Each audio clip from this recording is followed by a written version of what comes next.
Now Moses has gone up to the mountain, he's talked to God, God's told him what he wants the children of Israel to do, and now he has come back down from on high, and he has come down to the people. Now he said to Moses, come up to the Lord, you and Aaron, Nadab, Abihu, and 70 of the elders of children, and worship from afar. Notice he didn't bring him up to where he had Moses before. He didn't want Moses to be right in his face. Now I want you to know something about where he's going. That climb is thousands of feet up.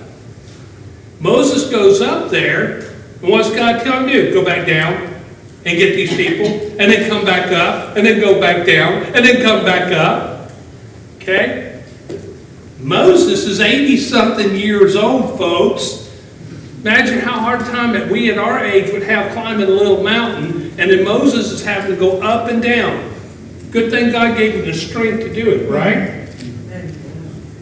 So Moses came and told all the people the words of the Lord and all the judgments, and all the people answered with one voice all the words which the Lord has said, we will do. And Moses wrote the words of the Lord, the commandment that he had given him. Now, we haven't got to the 10 Commandments yet. This is just the initial agreement that he is making with these people, that you're going to be my people, and I'm going to be your God, and you're going to do what you're supposed to do. And all the people are saying, yes, we will do this. And he arose early in the morning, and he built an altar at the foot of the mountain. And 12 pillars he set up. Pillars probably of stone, where they stacked stones. They called that a pillar. And he built 12, ones for each of the tribes of Israel. And he sent the young men of the children of Israel, who offered burnt offerings and sacrifices and peace offerings of oxen to the Lord. So they went out and got from their own oxen, and they came in freely, and they offered to the Lord. This became a feast, by the way. They didn't just kill the animals, though they roasted the animals, and that became a meal that they had. Think about when we have a meal on a Sunday morning, on the 5th Sunday. That's us getting together and having a meal before the Lord.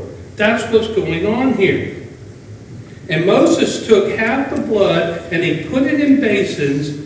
Now he added water to it. This is not something unusual for them.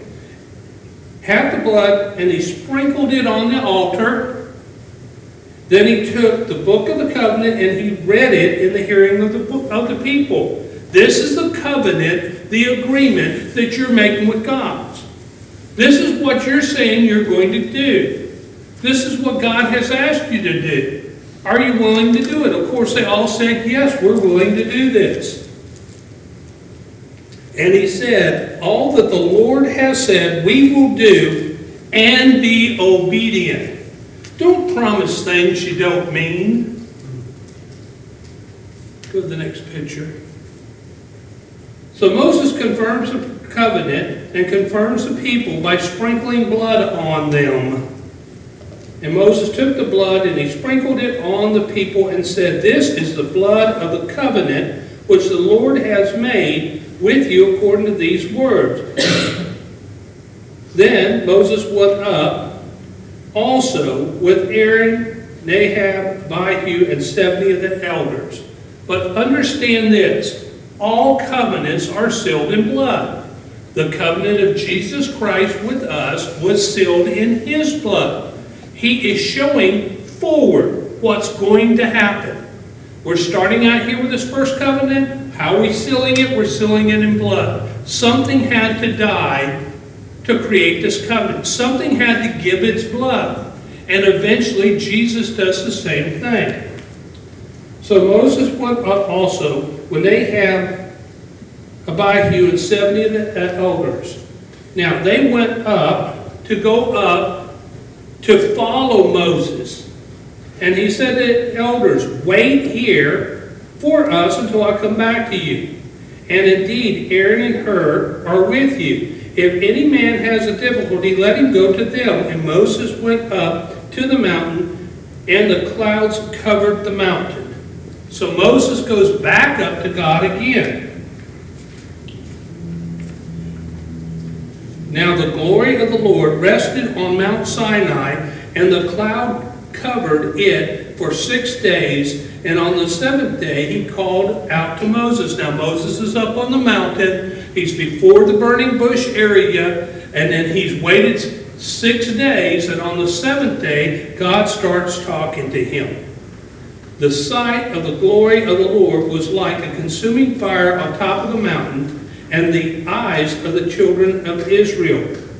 So Moses went into the midst of the cloud and went up on the mountain, and Moses was there for 40 days and 40 nights. Folks, it doesn't say anything about him taking food. So, everything's good. People have been blessed. They've agreed with God. Here's what we're going to do. And then Moses goes away for 40 days. And they're going, looking up at the mountain and said, is he ever coming back down from up there? Did he die up there or something? What's going on?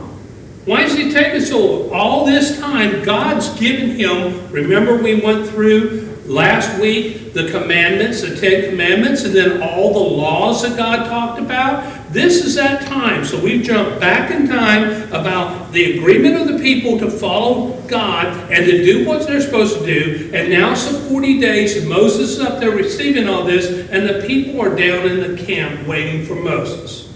Well, you know what? In this world, if we have to sit in line at McDonald's more than 5 minutes, we get impatient. What's going on up there? Is that window jammed up? Is there something broke? Are they not making hamburgers fast enough? We're very impatient people. We want things now. Okay? Well, back then they were no different. They expected results. Moses went up there to get these commandments. What happened to him? It's been 40 days. Go to the next picture. Then the sin happens. There's one rule above all rules that God has. You don't serve anything but me. I'm it. Talked about it in Sunday school this morning. I have friends, okay, who on a Sunday morning, instead of coming to church, will go out on the lake. But we're spending family time. Well, spend your family time in the church with your family, with God. Okay? I have other people I know, on Sunday, they go to the races. Oh, but Pastor Bill, you don't understand. We got a church set up there. We go in there for that chapel service on Sunday morning. That's nice. It's not your home church. Yeah, it's good. At least you're spending time with God. You know, there's a little step. Okay? God wants you to spend time with Him. It isn't about even being in the building. It's a quality time. Nowadays, we say when you have kids, it's not about how much time you spend with them. It's the quality of the time that you do spend. Okay? That's because of our lives, not because of the kid's life. What does a kid want more than toys and everything else? Mama. Daddy. That's what a kid wants. They want your time. It's more important than anything else. I can remember my dad was a Navy sailor, aircraft carrier sailor. And we waited for the day that he came back after 6 months off that aircraft carrier. It was a long time. And all we wanted was him. We wanted to spend time with him. Okay? And about the time that he finally had time to spend with us, I turned 17 and went in the Navy during the war and was gone. That's what they want. God wants your time. It's more important to Him than anything else. Whether it's praying or reading His Word or just spending quiet time or being with other Christians like we did in our meet and greet, those are precious times to God when His children are being His children. But what happens when they don't? We're jumping forward now. Now Moses has been up there for 40 days and he's left them down there, and he told Aaron and the elders, you take care of the people, make sure they keep doing what they're supposed to do. Now when the people saw Moses delay coming down from the mountain, the people gathered together to Aaron and said, "Come, make us gods that shall go before us. For as for this Moses, the man who brought us out of Egypt," do you hear it? What happened to him? He's probably dead up there on the mountain. God probably killed him or something. What do they look towards? This calf that they're talking about here is nothing new. This goes back to the gods of Egypt. God brought them out of Egypt to get them away from the gods of Egypt. We do not know what's become of him. And Aaron said to him, that's Moses' brother, who he's put in charge of the people. Yeah. Break off the golden earrings that are in the ears of your wives and your sons and your daughters, and bring them to me. This was the spoils that they had gotten from Egypt, right? Because they'd gone to their neighbors and all and borrowed their gold and silver and everything, and they had taken that. That's how they spoiled the Egyptians. Now he's saying, bring that gold here. So the people broke off the golden earrings which were in the ears and brought them to Aaron. And he received the gold from their hand, and he fashioned it with a graving tool and made a molten calf. Now folks, way down the line here, we're going to hear about golden calves again. Several hundred years from now. And you know something? If you do something and people learn about something, guess what happens? When things get tough, they tend to go back to that thing, even the bad things. This golden calf represented one major thing. It was an idol. It was to take the substitution place of God himself. Nothing makes God more angry than when we spend our time on idols instead of with him.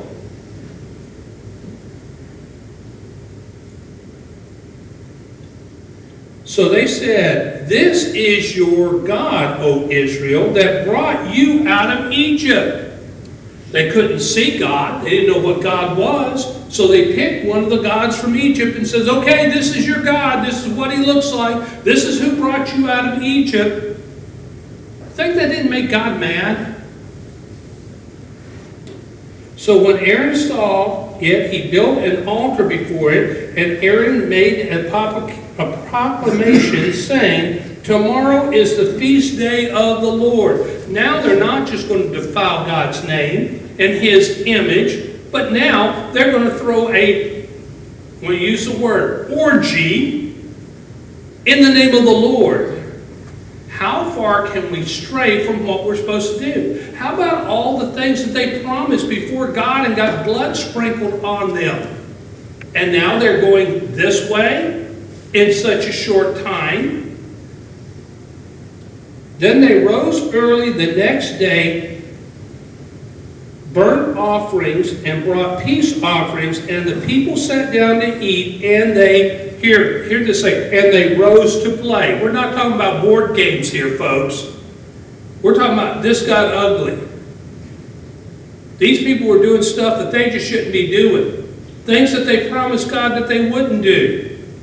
But how quickly they turned. And the Lord said to Moses, I imagine this. Get down there to them people who promised they would do what they said would do, and look at what they're doing down there. And the Lord said, go down, for your people. Whose people? Your people, right? Before they were my people. Now they're your people, right? For your people, whom you brought out of the land of Egypt, have corrupted themselves. They have turned aside quickly out of the way which I commanded them, and have made themselves a molten calf, and have worshipped it and sacrificed to it, and said, this is your God, O Israel, who brought you out of Egypt. And the Lord said to Moses, I have seen this people, and indeed they are a stiff-necked people, stubborn. He's called them mule. He's used lots of names for the Israelites. The how has to do with being stubborn and not doing what you're supposed to do. Now, therefore, let me alone in my wrath may burn hot against them, that I might, what? Consume them. It wouldn't be the first time that God brought fire down from heaven and consumed somebody, right? He said, let me just consume them. You see what they do? Then Moses pleaded with the Lord, his God, saying, Lord, why does your wrath burn hot against your people who you have brought out of the land of Egypt with great power and a mighty hand? Why should the Egyptians speak and say, he brought them out to harm them, to kill them in the mountains, and to consume them from the face of the earth? Turn from your fierce wrath and relent from this harm to your people. Moses is begging for their lives. Aren't you glad that we have somebody that begs for our lives? Jesus Christ begs for our lives. He stands in heaven every day. And the accuser, the devil, is there that every mistake that we make, he throws it up in front of God's face. Hey, you see that one down there? You say he's a Christian? Look what he did. And Jesus says, I got that. I've already paid for that. I paid for that on the cross. That's what we are able to have. Moses is having to be the intermediary for these people. He's having to speak for them because God wanted to take them out.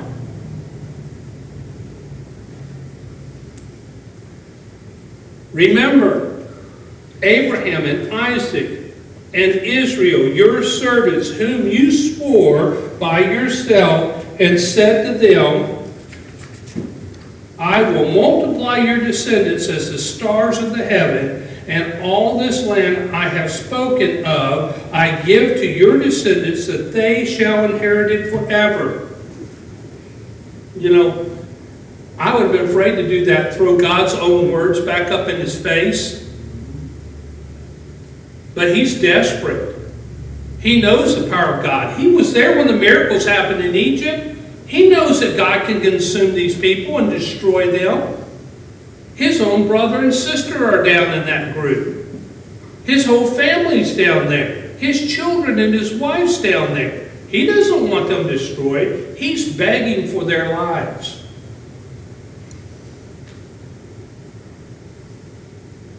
So the Lord relented from the harm which he said he would do to the people. And Moses turned and went down from the mountain. And the 2 tablets, the 10 Commandments, were in his hand. And the testimony was in his hand. All the rules that God had given him. And the tablets were written on both sides. And on one side and on the other there were written. Now the tablets were the work of God, and the writing was in the writing of God's engraved on the book. Understand, this wasn't something that Moses sit up there and chiseled in. God, through his own power, had engraved those stones. These were precious. These were spiritual. And he's got them in his hand. And guess what Moses is right now? He's mad. Have you ever been angry? Have you been angry enough? My daddy used to get so mad that his Indian blood would turn his face black when he'd really get mad. And everybody around knew, get away from him now, because he's about to strike out. He would the blood would rush to his face. He would get so mad he'd start to shake. And he was a big man. About 4 inches taller than I am and about 50 pounds heavier. It was not a pretty sight when he got mad. Moses is mad. He's had to beg for their lives in front of the Lord. He promised the Lord they'd do what they're supposed to do, and then they go down and do this. Yeah, this is not going to be a pretty scene.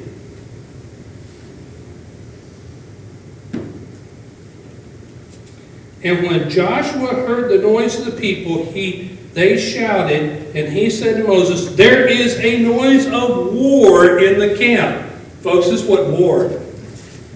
This was partying. But he said,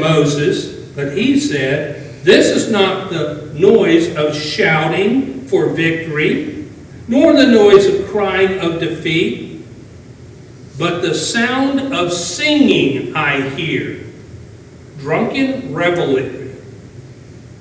So it was as soon as he came near the camp, he saw the calf and the dancing of the people.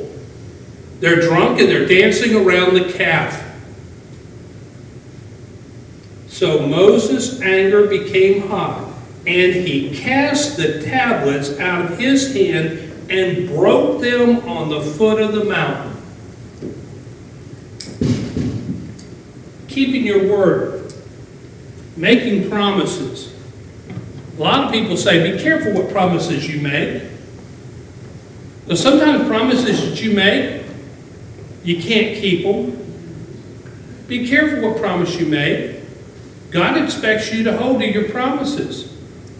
Whether it's in a courtroom and you got your hand on the Bible, or you're taking a pledge and you got I remember when I was 17 years old, going down to the recruiter, me and my brother, and Chief Petty Officer McInnish, and standing in front of them and raising my hand for the first time and taking the oath to get in the military. And as a young person, I meant every word of it. Now, if I'd have known all that was going to happen after that, I'm not sure I would have been so quick to raise my hand and say it. But I stuck it out for 22 years. I kept that oath. Oaths aren't always easy to keep. They're not always fun to keep. But our oaths are who we are. And your oaths to God when you became a Christian are who you are. The fruits of the Spirit are who you're supposed to be. And God holds you to that. Let us endeavor not to be like these people here, to promise one thing, and they failed spectacularly. It wasn't just a little failure. No, buddy. If you're going to mess up, they usually say, if you're going to mess up big, right? Get your money's worth, because it's going to cost you, and you're going to pay for it in one way or another. Father, thank you for this wonderful story, which will continue next week. It ends this week with Moses taking those precious stones that God had written with his own hands, and out of his anger, throwing them at the feet of the Israelites, like to say, you're not worthy of these words of God. We need to be worthy of the blood that Jesus shed on a cross. That we do the things that we're supposed to do. That we're the people that God can call, that's my child. Are we being that person that God wants to be proud of? God wants to be able to use. God wants to spend time with. That's who we're supposed to be. Sometimes we struggle being that. Paul struggled. He said, oh, I'm just worthless. I'm the worst of the sinners, said the Apostle Paul. We know we're going to fail. But when you do, you have something you can do immediately. And that's ask God for forgiveness. Are your accounts up to date? Are the sins in your life lifted up before God and asked forgiveness for? Are you clean and pure at this time? If there are things that are going on in your life that aren't right with God, now's the time to come to Him with them. Now's the time to lift them up and ask for that forgiveness. That's Jesus' promise will always be there if you but ask for it. So take this time, your precious time with God, and make sure everything's right between you and Him before you continue today. Whether you need to come up to the altar, come speak to me, or just sit in your seat and pray to your God, now's that time. In Jesus Christ's name, whether you go to Facebook or YouTube, I hope you got a blessing from this service today. I hope it touched something in your heart. Once again, thank you for being with us here at Frontenac Baptist Church.